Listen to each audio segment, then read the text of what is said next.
The summer sun hung high and mean over the flat expanse of Wyoming in 1892, baking the prairie grass until it snapped like tinder underfoot.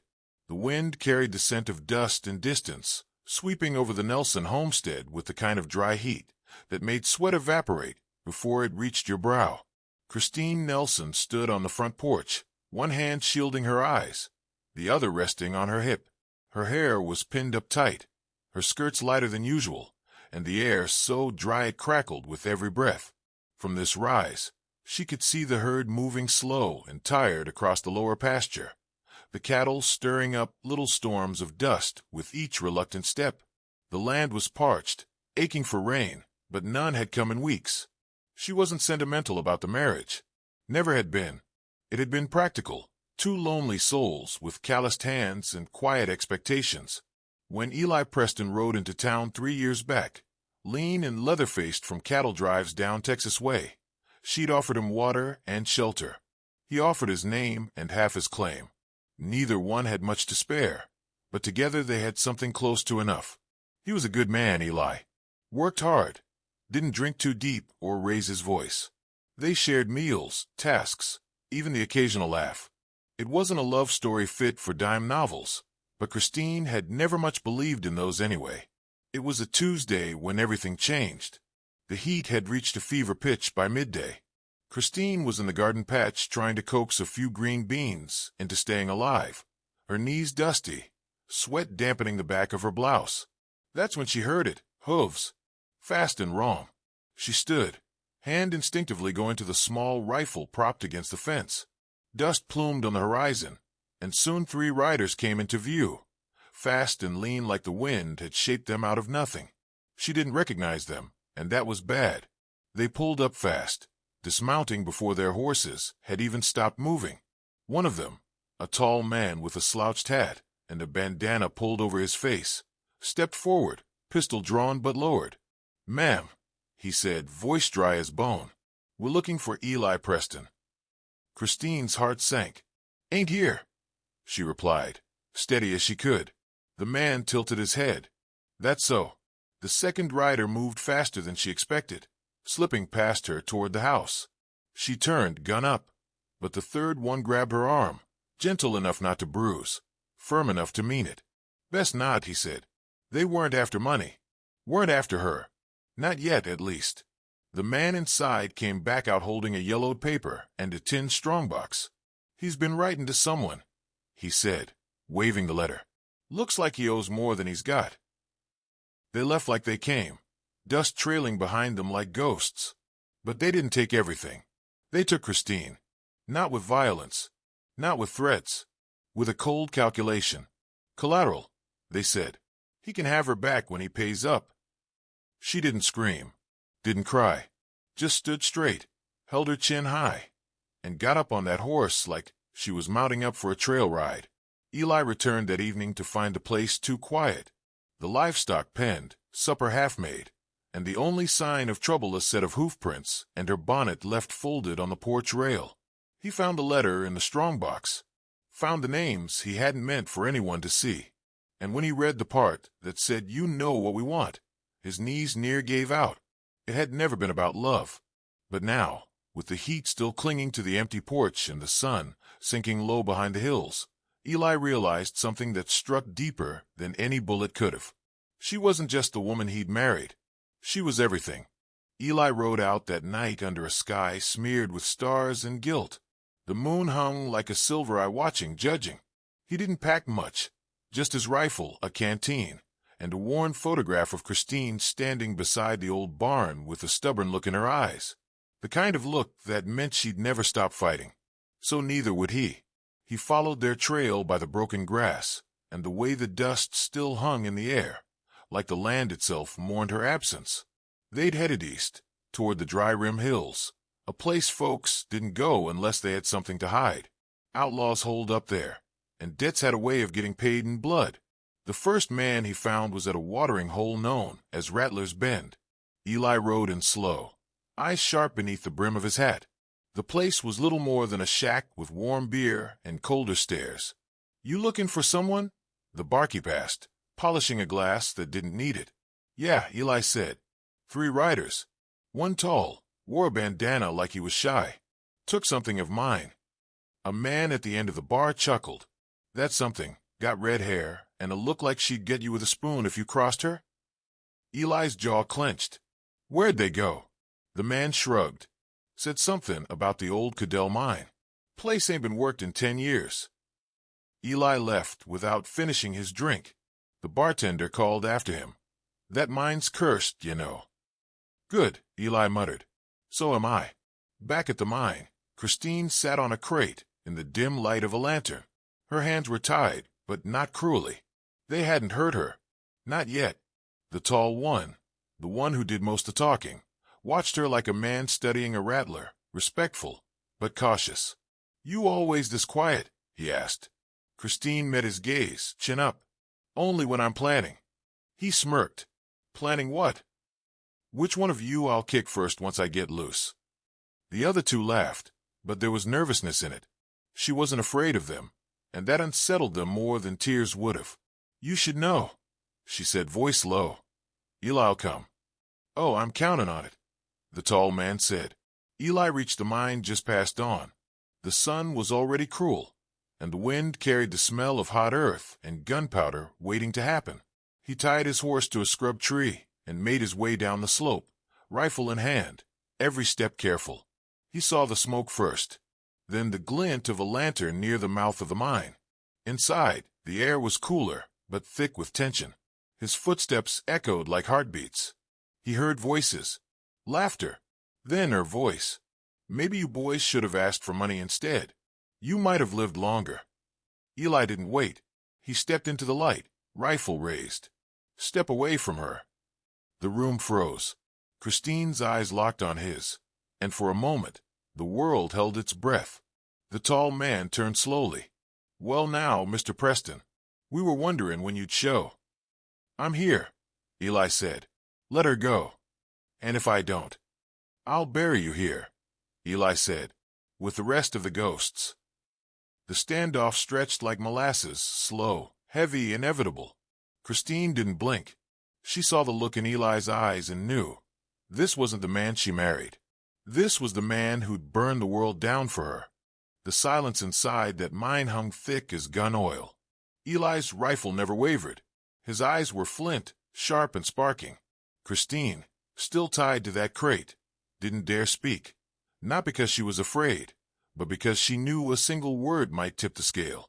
The tall outlaw, Reese, she remembered now, smiled, slow and cold. You come alone, Eli? I brought enough, Eli said and fired. The shot caught the second man, the youngest, square in the shoulder. He dropped with a yelp, clutching at the blood that bloomed bright across his vest. The third went for his gun, but Eli had already moved, stepping forward like a ghost through a dust storm. Christine didn't see the second shot, only heard it, felt the concussion of it in her ribs. When the smoke cleared, the third man was down too, groaning and bleeding from a grazed leg. Only Reese stood now, calm as a coiled snake. He didn't draw, just looked at Eli with something like respect or regret. You aim to kill me? He asked. Eli's jaw tightened. That depends. On what? Whether she wants me to. They both looked at Christine then. She stood slowly, her ropes now loose around her wrists. I ain't the killing type, she said, eyes hard. But I'm the remembering kind. And if you walk out of here, you'd best walk far. Reese gave a small, almost admiring nod, then turned and left, his boots crunching on gravel like thunder fading. They didn't speak again until they were halfway back to the homestead. Christine rode behind him, arms around his waist, face buried between his shoulders. The sun was high and merciless by the time the house came into view. Dust kicked up around their boots as they dismounted, and neither one said a word as Eli helped her down. Inside, the house was still, familiar, waiting. Christine poured herself a glass of water, hand shaking just slightly. I thought you might not come. Eli looked at her, eyes rimmed with dust and something deeper. I ain't much for speeches, he said. Ain't good with flowers or poems or pretty things. But if it takes every drop of sweat, every bit of land, every cow we've got, I'll never let him take you again. She stared at him for a long moment, then nodded. "Next time," she said, voice rough. "Maybe let me bring the rifle." He almost smiled. That night, they sat out on the porch. The stars overhead burned white against the black, and the crickets sang like they'd never stopped. Eli sat with his boots up on the railing, a coffee cup balanced on one knee. Christine leaned beside him, her hand brushing his. "Reckon we ever stop paying for the past?" she asked. "No," he said, "but we get to choose who we pay with." And there, in the thick heat of a Wyoming summer, in the quiet after the fire, they sat not as strangers or survival partners, but as something steadier. Maybe not love, not the storybook kind, but something tougher, something that don't break easy. Summer didn't let up that week.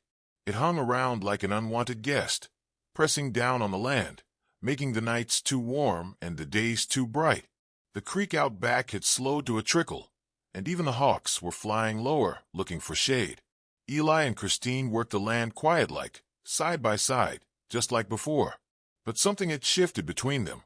Not broken, no, but tempered, like iron pulled from the fire and hammered into shape. Trouble, however, don't much care for peace. It came in the form of a telegram. The boy from the telegraph office arrived on a borrowed horse, cheeks red from the sun, sweat dripping off his nose. He handed Eli the folded paper, like it was hot coal. Eli read it twice before handing it to Christine. "Your debt travels faster than your horse. Pay what's owed, or we take what's left. 1 week." Christine set her jaw. "Reese." Eli shook his head. "Different breed." Reese was hired muscle. This is someone with ink on their fingers and a bank at their back." She folded the paper slow. "Then we got 6 days." That night, Eli brought out a small lockbox from under the floorboards. Christine hadn't seen it in over a year. Inside were a few coins, a silver pocket watch, and a land deed that might have been worth something back when the river still ran full. Eli stared at it, jaw clenched. "Ain't enough. We could sell the north field," she said. "Ain't no grass on it. We'd get more for the fence posts than the land." She didn't reply right away. Instead, she stood and paced the kitchen, bare feet soft on the wooden planks. Finally, she turned. "What about Marshall Danton? You said he owed you once." Eli snorted. "Owed past tense. Danton's a politician now. Wears a suit even in this heat." Christine leaned over the table, eyes sharp. "So write him a letter. Call in a favor. Or find someone who remembers your name." Eli stared at her, then gave a slow nod. "All right. I'll ride at first light." But when the sun came up, the barn was smoking. Eli saw it first, the thin trail of gray rising into the orange morning sky. He ran barefoot, rifle slung over his shoulder, heart pounding. By the time he reached it, the blaze had gutted half the roof. The old mare was gone. Christine must have let her out, and the cows stood huddled in the far pasture, eyes wide and wild. Christine stood beside the smoking ruin, her nightgown streaked with ash, a rag covering her mouth. "They lit it and ran," she said, voice shaking with rage. "Didn't even try to hide it." Eli looked over the blackened timbers. The barn was gone. The hay, the tools, the wagon, all of it. Christine's fingers tightened around the rag. "They don't want money, Eli. They want to ruin us, piece by piece." Eli said nothing. He just looked out across the land, the fields parched and the wind carrying the scent of soot and sweat. Then he whispered, "Then we make a stand." And so it began. They sent word to the neighbors, who still owed them favors. They patched what could be patched, boarded the windows, counted bullets. Christine sharpened the old carving knives, lined jars of kerosene along the porch. Not out of panic, but preparation. "I married you because it made sense," Christine said one night as they watched the horizon. "But sense don't explain why I'm still here." Eli looked at her, quiet. "Why are you still here?" She reached out and took his hand. "Because I chose to be." And for Eli Preston, who once thought of marriage like a ledger to be balanced, those words were heavier than gold. The days that followed were long and tight with tension, like a fiddle string stretched just shy of snapping. Folks came from town, quiet folk with old debts or old loyalties, bringing sacks of flour, bundles of wood, and more than a few rifles. Eli took him all in with a nod and a wordless kind of gratitude. He wasn't the sort to ask for help. But now, with Christine's life tied up in every splinter of that homestead, he didn't have to. People just showed. By the fifth evening, there were 9 souls camped around the ranch. Some slept in the old smokehouse. One made a bed on the hayloft above the half-burned barn. No one complained. They knew something was coming. And when men feel trouble circling like buzzards, they gather close. Christine kept busy. Too busy. She baked enough bread to feed a cavalry and patched every shirt that came through the door. But Eli saw it in her hands. How they trembled when she thought no one was looking. She didn't fear dying. Not really. She feared losing him. And he feared the same. On the 6th day, a note arrived. It wasn't handed over with any fanfare. Just pinned to the post by the gate, with a hunting knife sunk deep into the wood. Christine pulled it off. For words, midnight. No more warnings. They didn't speak. Didn't need to. That night, they ate early and cleaned every gun twice. The fire on the porch burned low but steady. A lantern hung from the rafters, swinging in the breeze like a watchful eye. Around the house, men posted up with rifles on their knees and boots planted firm. The air was hot and tight. Not even the crickets dared to sing. Christine and Eli stood inside, backs to the hearth. "You scared?" he asked. She gave him a tired smile. "Of losing this?" "Yeah." Eli reached into his coat and pulled out the land deed. Folded, faded, and burned along one edge, but still legible. "We ain't just fighting for dirt," he said. "We're fighting for what we built on it." Her eyes shimmered in the firelight. "And each other." Eli nodded. "That too." They came just after the moon hit high. 6 riders, dark shapes against the silver grass, approached from the ridge. They moved like they'd done this before, quick and silent. But this time they were expected. A warning shot split the air. One of the riders fell, yelping as a bullet grazed his arm. The rest scattered, but the trap had already sprung. From the porch, Eli fired once, then twice. Christine was beside him, reloading with the steady rhythm of a woman who'd faced fire and never blinked. Gunfire danced across the homestead. Wood splintered. Men shouted. Horses reared and screamed. But the house held. It always had. By dawn it was over. 4 of the attackers had fled, bleeding and broken. 2 lay still in the grass, one with his hand still clutching a revolver. Inside, Christine sat on the floor, her dress streaked with ash and blood, not hers. Eli stood by the window, a fresh bruise across his cheek, but breathing. They'd won. Not because they had more guns, but because they had more to lose. Come sunup, the neighbors started packing up. Quiet nods, firm handshakes. No one asked for thanks. They just left, like smoke after a storm. Eli stood on the porch, arms crossed, watching the sun rise over the battered fields. Christine came out, wiping her hands on a dishcloth. "Think they'll be back?" Eli didn't answer right away. "Maybe. But next time they come, they'll know we ain't what we look like." She stepped beside him, slid her hand into his. "No, we're more." 2 days after the siege, the sun rose softer, less like a threat and more like a memory. The sky stretched out like a healing wound, and the land, though scarred, seemed to breathe again. Christine was the first to walk the property line that morning. She traced a trail of hoof prints back down the hill, her skirts brushing the sun-dried grass, her eyes scanning the horizon. She didn't expect trouble, not right away, but she'd learned to look for the signs. When she returned to the house, Eli was sitting at the table with his ledger open. The numbers still didn't add up. She poured coffee into a dented tin cup and set it down beside him. "We ain't rich," she said. "No," Eli replied, voice low. "But we're still here." They spent the next few days picking through the wreckage. The barn had to be torn down completely. The north fence was gone, and 3 of the cows had limped off during the fight, spooked half to death. Christine worked beside him, sleeves rolled and hair tied back, wiping sweat from her brow with the same rag she used to clean dishes. Her hands were blistered, her back sore, but she smiled more. "Remember when we thought the worst thing was a dry well?" she asked, hammering in a post. Eli grinned. "Those were the days. They didn't speak much of the men who'd come. Didn't need to. But Eli did send a letter to Marshal Danton, not asking for help, but warning him what was coming for the rest of the county if someone didn't start paying attention. You think he'll read it? Christine asked. Eli shrugged. He'll read it. Question is whether he's got the spine to act. That Saturday, the town held a small gathering in the square. Folks brought pies and news. The preacher said a few words about justice and providence. But when Eli and Christine stepped off their wagon, the crowd went quiet. And then, one by one, they clapped. Not loud, not long, but enough.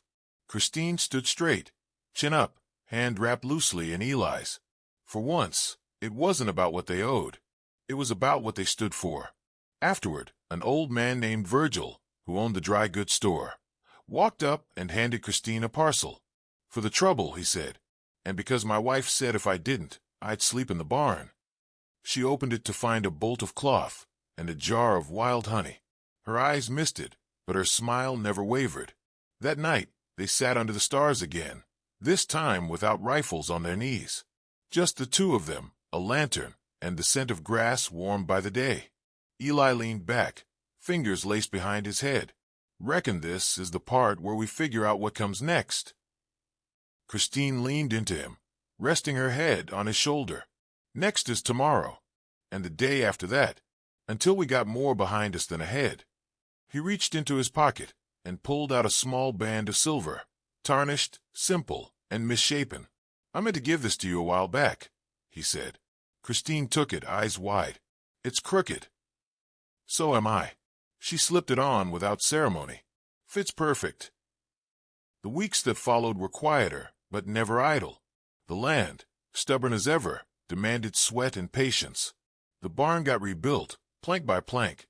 The cattle returned, some of them anyway, and Christine planted late beans by the fence line, just to see if anything good might still grow. But the change between them was the most noticeable thing of all. They spoke more, laughed more. Sometimes they even danced, clumsy steps on the front porch beneath a bruised purple sky, her bare feet atop his boots, a fiddle tune playing only in memory. One evening, Eli caught her humming while folding laundry. He leaned in the doorway, arms crossed, and watched. "What's the tune?" he asked. She paused. "Don't remember," she said. "Mama used to sing it. Something about wild geese and home." He nodded. Fitting. A letter arrived, unexpected, with the county seal. Marshal Danton had passed word to the governor. A warrant was out for the men who'd attacked the ranch. One had been caught down near Rattler's Hollow, drunk and loud in a poker den, bragging about how close he came to killing a woman who didn't flinch. He won't brag again. Danton had scrawled in the margins. Eli read it twice, then burned the letter in the hearth. Some reckon justice is found in courthouses, but Eli knew better. It's found in the arms you run to, not the ones you raise. They were mending a gatepost when Christine stopped and wiped the sweat from her brow.